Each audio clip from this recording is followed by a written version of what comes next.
So welcome back to another episode. Welcome back to my friend Andrew. He's visiting Vancouver. We are old-time friends. We've known each other for 38 years. We grew up on the same street, and he's come back again. He's here for one day. I'm like, Andrew, we've got to do your top 10 console games of all time. So it's good to have you here for sure. It's nice to be back again. Always a pleasure to be on the show. I think I know some of these choices today, but he hasn't written down and I'm not looking. And some of them will be a bit of a surprise, but yeah, after all this time together, you're not going to be surprised by most of them. Yeah, and you're mostly a PC player, which is very fascinating about this list. I would certainly classify myself as a PC gamer because that's how it all started back on the Apple II, if you can believe it. Yeah. But I've also been a rabid console gamer for many years, as you well know. So this is actually a bit of an interesting challenge because it's console gamers only. This is the Happy Console Gamer Show. And yes, and so Kim has been on the show, obviously. She's done her top 10 games of all time.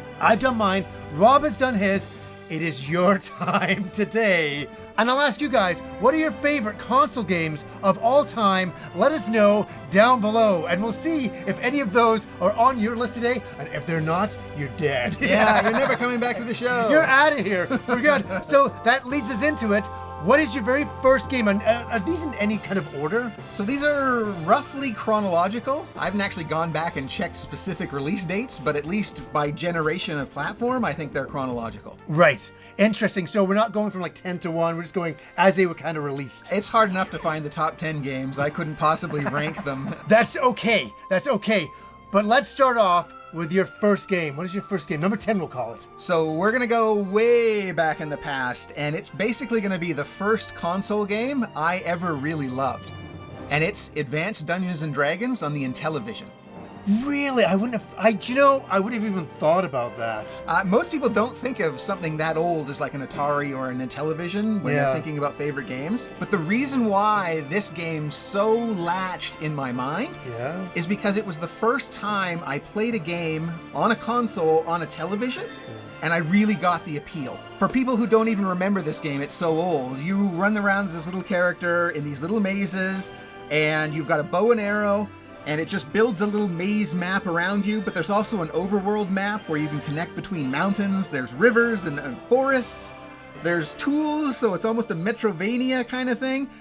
And there's what really got me is the sound design.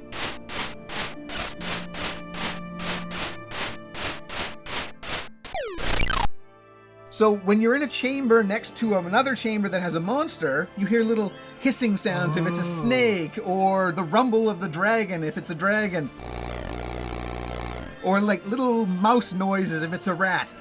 And it was like, wow, this is amazing. This is really something that is going to go somewhere playing video games on a TV. And you just said it, amazing. and this really captured your imagination.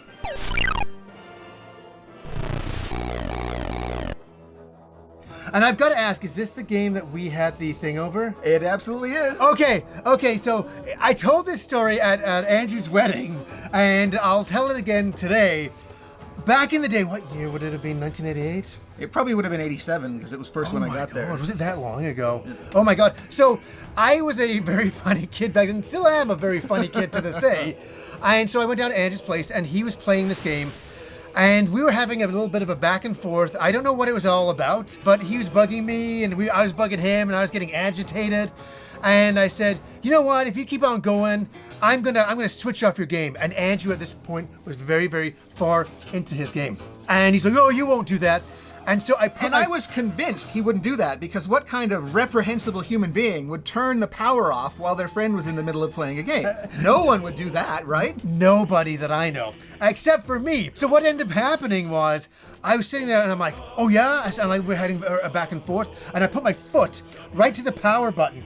And I'm like, one more word. You say one more thing. I said, it's over. And you're like, yeah, well, you do. And I clicked it off, and he screamed bloody murder and started screaming and crying and ran up the stairs and said, Mom, he turned off my game. And then your mom came out, and she was so mad. What did you do? I said, it was an accident. I didn't mean to. I think my foot slipped. But it created for a very fun memory. But it's not taking away anything from your adventures and time in this game. What did it kind of give you? Is it like, oh, I can play games on PC, but now I can kind of play this? Yeah, it was really an eye-opening experience. those days, we'd all play Pong or something like that, but it wasn't really inspiring. No. But to be able to play a game that was something so enjoyable with great sound design and decent controls for the time, it's like, yeah, this is going to be a thing. You could tell. And it was a really great thing to turn off as well. So what is your number 9 pick? So now we're going to move up into the NES days. And this is not going to be remotely surprising to John or anyone else who can see my t-shirt. That would be The Legend of Zelda. Oh, I thought it was Gobelius. No, of course, that's Master System game. I knew you were going to pick this game because this is a treasured childhood game from our childhoods. Yeah, absolutely. If Dungeons & Dragons on the Intellivision showed me the promise and the potential of playing games on a console on a TV, then The Legend of Zelda proved that this was the way of the future. Yes, and you've come on and said how it was your brother's game at first and you're playing it, but we should say that we first discovered it down the street. I think we mentioned it on the show a long time ago, maybe like 8 years ago, but our friend Mike down the street, he had a very messy house, and we would go over there, and he had this gold cartridge, and it said Zelda, and we couldn't believe it. Like, why is this cartridge gold? He was also the only kid in the neighborhood who had the Rob the Robot set for Nintendo. Nobody else had that. I still don't even really know what it does to this day. No, he had it. He had it, and we were like amazed by that. And then I remember him putting in the game, and me and you were asking him, oh, how does this game work? And he's like, oh, you go up here, and I didn't understand it. I mean, I've talked about that before. It didn't make sense if you were playing, coming off for me, you actually had a bit more inkling into it playing in that Dungeons & Dragons game. I didn't. I was coming off Mario going, oh, is this a levels? Like, why are we going to another screen?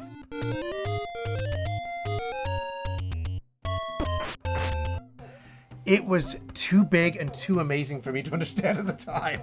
And it was right up my alley. I love that game. The design of the dungeons, the whole idea of getting some new tool in a dungeon that you needed to solve the dungeon, but it also opened up parts of the overworld.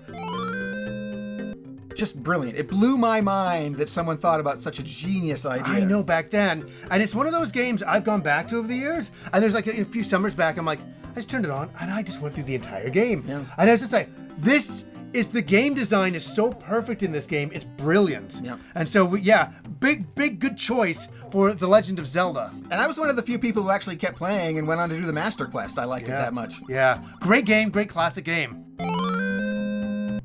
So, that's a great choice. What is number 8 on your list? Okay, so we're going to move up console generations again, this time to the Super Nintendo. And it's a game that is near and dear to our hearts. We've talked about it on the show before, and that's Final Fantasy VI. Oh. At the time, Final Fantasy III, but we'll use the official terminology for this. Yeah, so people are not everyone's always confused. What's Final Fantasy III? They don't get it. It was Final Fantasy III over here, but it was actually Final Fantasy VI. And we've talked about it many times, how magical it was. Andrew got it before me, phoning me, and just tell me about that experience playing it again. Well, so what is particularly memorable for me about Final Fantasy VI is it was just after I moved away. So it was the summer of 1994, and I can remember turning it on, and we've talked about this in the show before, the opening where the Magitech armor crosses the field.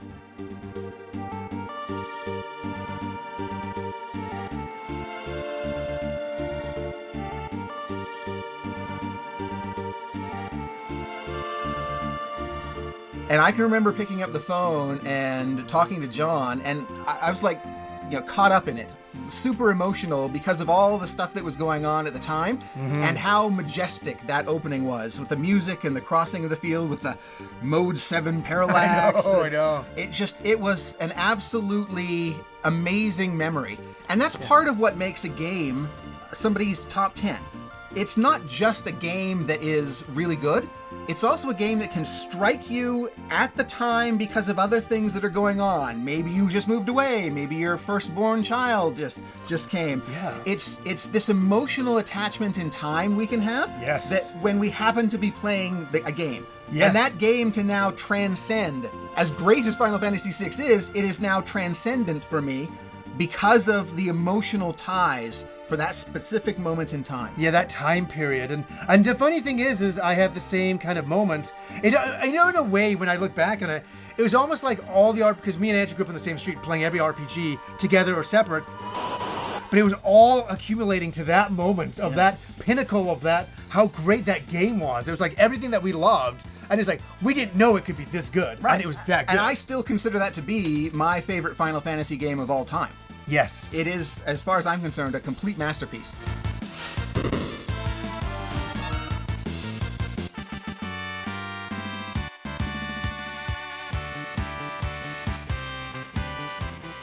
So what is your number 7 pick? So we're going to stay in the Super Nintendo, and I actually think this one is going to surprise Johnny, knowing me. I actually picked Street Fighter II on the Super Nintendo. And I'm sure that that's going to be a great surprise to you, because you never believed me to be a big fighting game fan. Yeah, the thing is like I was always playing at my house. I was obsessive about it in the arcade. Andrew came over and had limited success on beating us all. But he aspired for it, and he put in the work into it. But I'm kind of surprised. I actually thought I'm not looking at your list.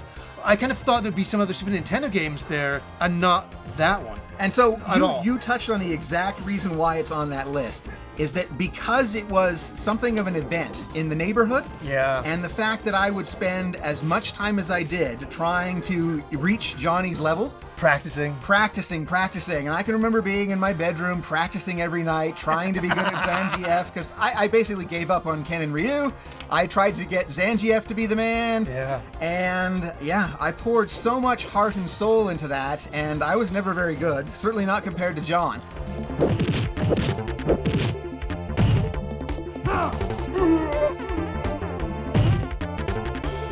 I think practicing alone at home is one thing. It's always about competing in the real moments every day against a real opponent. Right. And of course now you can play online, and there's ample opportunities to get better by playing against people. We didn't really have that back in the day. No. But to get something that was, from my perspective, such a great port of an arcade game to a home console that even let me play it religiously every night for quite a long time, trying to get better, that's what has latched Street Fighter II in my mind as an all-time classic. And boy, did we ever get our money's worth out of that damn game. Yeah, I've so often many said that. times. So many. Like, I remember getting the game and all the kids in the neighborhood coming over. Everybody was there. Everybody's competing. And you're right, it was an event. And I didn't think you were going to pick that one. I thought you had some loathing to Street Fighter for all the torture we put onto you. Oh, that's still very much part of it. Yes, that was definitely there. But it's still a milestone. That's really cool that you picked that it had that much of an effect on you. That's actually something that I didn't know.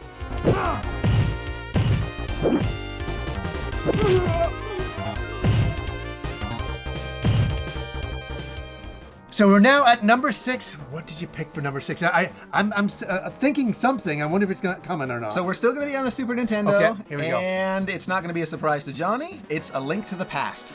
Okay, I thought that would be on there. I was actually expecting another game, and then I thought you'd pick this one as well. This is a great game. Yeah, at the time, it was my favorite Zelda game. It took a place over from the original one on the NES. Yeah. And it's a masterpiece of design. The Dark World and the Light World, the way the puzzles interchanged between them, the way that dungeons had different floors and you could affect one floor with another floor.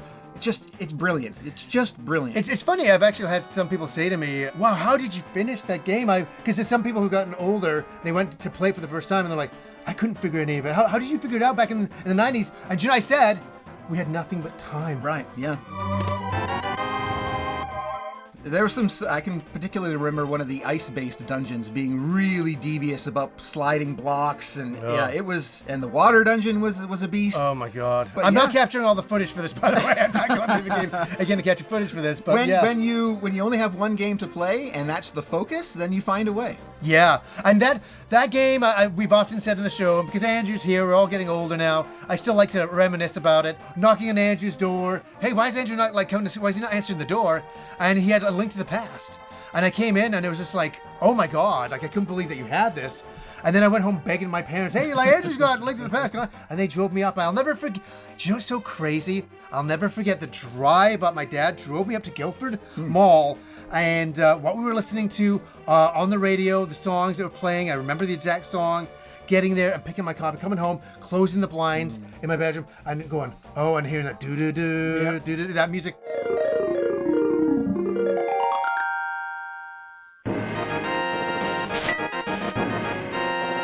Holy, Definitely having a moment. This is the Super Nintendo. This is it felt like that big of a jump. And especially coming off like Zelda 1 and 2, it was like, no, these graphics are amazing. And the gameplay, I mean, it was just remarkable. That music, oh my God. Remarkable All-time stuff. classic.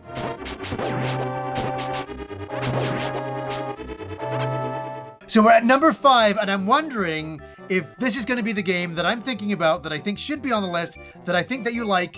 I don't know. Okay, well, we're still in the Super Nintendo, and this time it's actually going to be Super Mario World. Still wasn't the game I was thinking. That's still not the one you're thinking of. Okay, well... You're surprising me. Like, this is a great game. Yep. A game that... Okay, tell me why. Why this game? So I think it's probably still my favorite Super Mario game. Wow. I think it is the quintessential 2D platformer. As much as Super Mario Bros. 3 was a big deal on the NES and really pushed the formula, I think they knocked it out of the park with Super Mario World. In terms of a classic game that I remember, I can still close my eyes and hear the music and play back levels in my head, and to me that is truly telling about what an all-time classic game would be. I think it's a masterpiece. It is a I got the vinyl soundtrack in the other room. We got to listen to it after this. Okay. So let's have a little bit of reminisce and listen to that. Yeah, I always remember it being the end of summer and getting the Super Nintendo. Did you get it around the same time? Did you get? Because I remember we went to Holness's house. I do. Yeah, and we were playing like F-Zero over there and checking all of that out. I remember F-Zero, yeah. Yeah, but did you get it at launch? Because like it would have been really close. Yeah. So did you go to the States to get it? I can't remember, but I know that it wasn't one of those things where we had to wait until Christmas until I got a Super Nintendo. We had to go to the States to get it. It wasn't out here. Okay. We were like, you must have. Like it was like a while. I just asked my parents, I'm like, hey, can we get a Super Nintendo? I said it before in the show. They're like, okay. I'm like, who are you people? What's going on here? What did you do to my parents? Yeah, so when I came home, I'm like, hey, I just played this great game, Govellas and Fantasy Star, and blah, blah, blah. Can I get a Master System? No. They hated Sega. They were, so that's a really great one. It's a beautiful little game. Yeah. It really is. And again, it just captures that time period. So it really does. Well. It really does.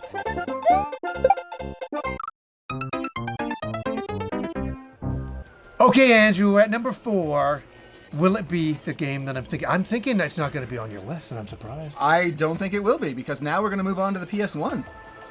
Oh my God! I thought you were going to say Super Metroid. There is a reason, and we'll actually talk about it in this particular game. Okay, perfect. There we go. So, we may have talked about it on the show before. I'm a huge Metroidvania fan. Yeah. And there's been a lot of really great examples, but since this is the Happy Console Gamer Show, I can't pick any game that I played on PC. So that eliminates Hollow Knight. However, for my favorite Metroidvania of all time on a console, I picked Symphony of the Night. Now, I went back and forth between Symphony of the Night and Super Metroid, and you might be surprised about what finally made the decision. The music. Ah, I said it. Yeah, the music. You did. Yeah. Not surprised. It was the music. Yeah. It was the music. It takes it to another level.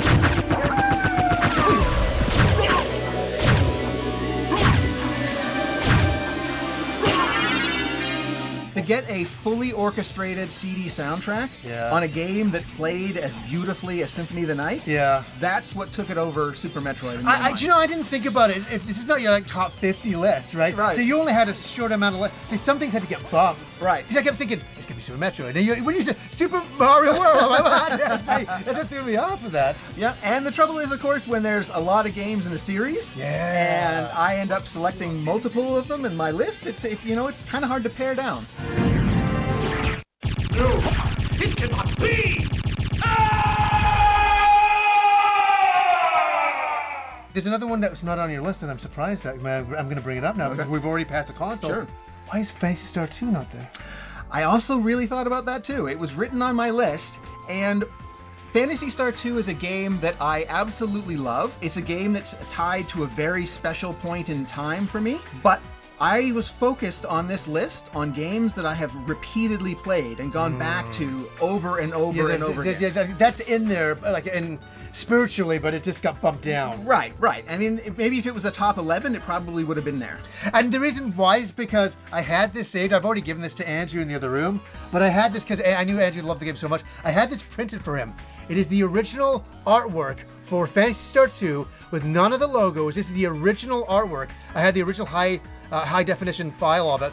And I thought, oh, Andrew's coming out for one day. I'm going to have this printed for him. So I was waiting. So I took it back over here. So I'm like, he'll definitely be mentioning Phantasy Star 2, and I'll be bringing this out. But it never got brought up. Yeah, it was tough. I really love the game, but it's just not something that I've played again and again and again. Yeah. Partly because it's specifically tied to a magical time in the past. Yeah. Where it's difficult for me to separate the event from the game. Yeah. So if I have tried in the past to turn on Phantasy Star 2 again, and I didn't get very far because it just, for whatever reason at that moment in time, so far after the fact, it didn't really stick with me the way it did originally. It was magical when it came out originally, yeah, for sure.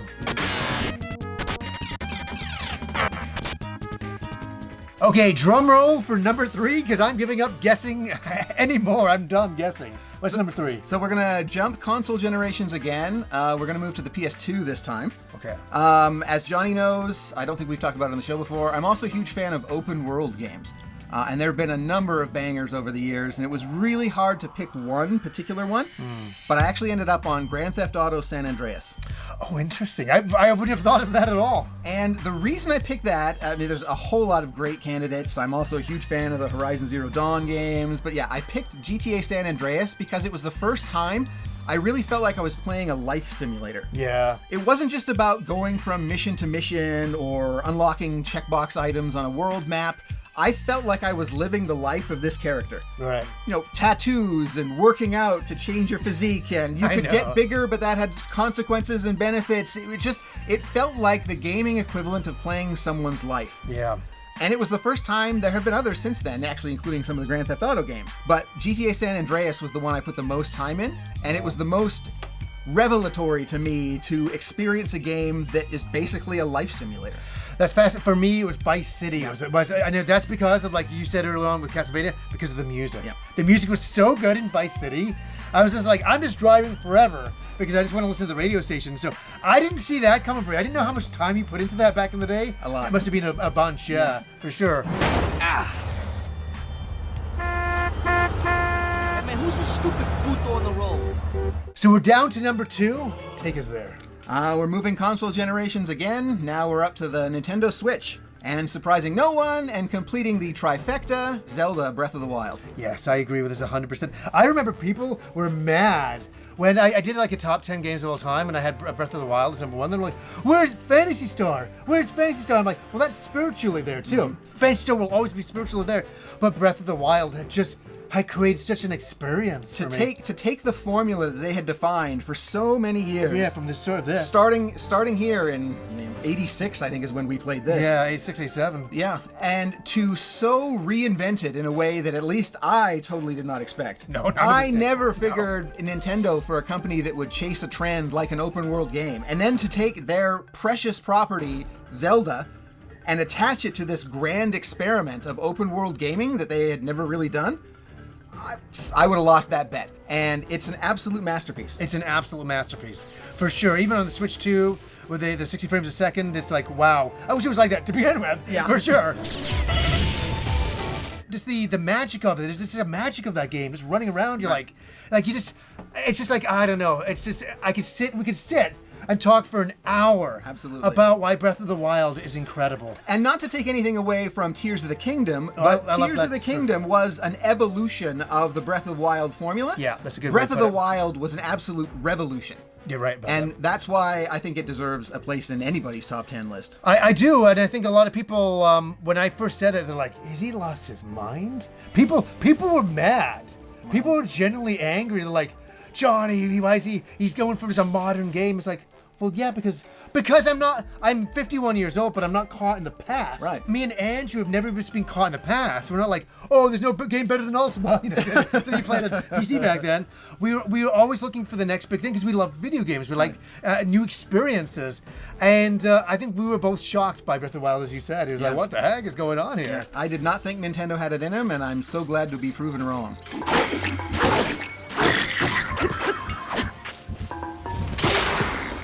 Okay, we're at number 1, and I have many choices in my mind. I'm only got one choice left, and I'm like, You're not gonna get it. I'm not gonna get it. I'm already at that. What is it? So we're going to move up to the PlayStation 5. and it's actually the scariest game I've ever played. And what's interesting is, I don't mean scary in terms of horror. I know that you and Kim played like Layers of Fear on the show, and you scared each other. This is not a jump scare game. The room probably changed. Oh, get out. Don't do that! You jumped at me! Don't do You it. jumped at me! Don't do it. But this is a game that legitimately terrified me the entire time I played it. Elden Ring. Oh. And the reason I pick Elden Ring, Johnny knows very well, I have bounced off of every FromSoft game I've ever tried in the past, even going all the way back to, Darkfield or... Oh, yeah, Kingsfield. Kingsfield, thank you. Yeah. On the PS1, I did not know what they were going for there. The Dark Souls games I bounced off of. I tried to play Sekiro, and I laughed.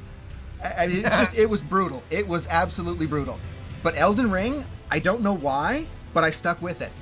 And every room I went in terrified me. Every enemy I saw terrified me. And I had this intense emotional reaction basically the entire time I was playing the game. Yeah. Every time I would go to a foggy boss door, I would clench and be very nervous and worried because I knew I was going to die. But it was just that emotional reaction. And I platinumed that game. And Johnny knows well, I do not platinum many games because I'm not a grinder in that way. But Elden Ring had so much nuance, so much terror going into it that I couldn't put it down. It's an absolute masterpiece. I knew you loved the game. I knew you platinumed the game. I knew all of that. I didn't, when we were doing this list, I just kept thinking old. It's just going to be old school. And I'm glad that it's not an old school answer. Yeah. It's a new school answer. And I'm glad that you enjoyed the game as much. The game just terrified me too much. For sure. The challenge, it just was there frustration for you, or was the frustration part of I'm gonna beat this, you won't beat me? It was the latter. I mean, people talk about get good and you're not playing it right and stuff like that, but I genuinely believe the game allowed for players to kind of approach things in different ways. You had the summons, I forget what they called the particular game, but you had a way to take aggro off of you if you needed it. You could go hardcore and just do it yourself. You could grind to give yourself some level up benefits. And of course, being an open world game, you could decide that, all right, this isn't working for me, I'm going to go in a different direction. Yeah. And there were so many different directions in Elden Ring. Oh, yeah. No specific order you had to do anything in. I am the Lord of all that is golden. And people would argue that the FromSoft games can have a weak story, but I actually think it's a product of how open the world is. If they led you by the nose along a particular narrative path, it wouldn't be nearly as effective as this, hey, here's a world, go at it. Right. Yeah. And yes, that does diminish the story somewhat, but just the mechanics of that game, it's brilliant. It's really a brilliant game. And I will have nightmares about the lava level, climbing the roots of the Halig tree, trying to get to the city where Millenia is. It just, ugh.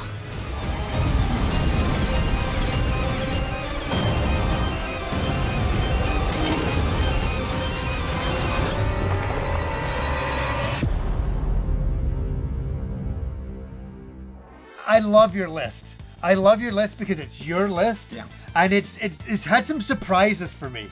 Has some big surprises for me, and we are two peas of the same pod in that we grew up in the same street, playing the same games and having the same experiences. But Andrew did a lot more PC stuff than me, and actually, to be honest with you, Andrew is the one that made me like and love PC stuff. When I first was coming over to your place, discovering all the old games, I was like, oh my god, this is great. Well, they weren't old games at the time. No, they weren't. Police Quest and all that stuff, and Leisure Suit Larry and all that. I was like, this is great. And the first time seeing Doom at your place, I was like, what is this? Another It's game incredible. I can't put on the all-time great list because I played it on PC. But I did write it down. Right, but you could have cheated and said, well, I played on this. You can try and play a game. But I like that I had a bit of a filter there. I didn't have to pick my Skyrim, God. which I actually think is probably my favorite open world game. Yeah. Because I played it on PC. Yeah. So that's what led me to GTA. Oh my gosh. And you could have said, I played it on PS4, but you didn't. But I didn't. I was trying to be honest. I love it. I love it. A very surprising list with no Phantasy Star 2. So it's big sad face.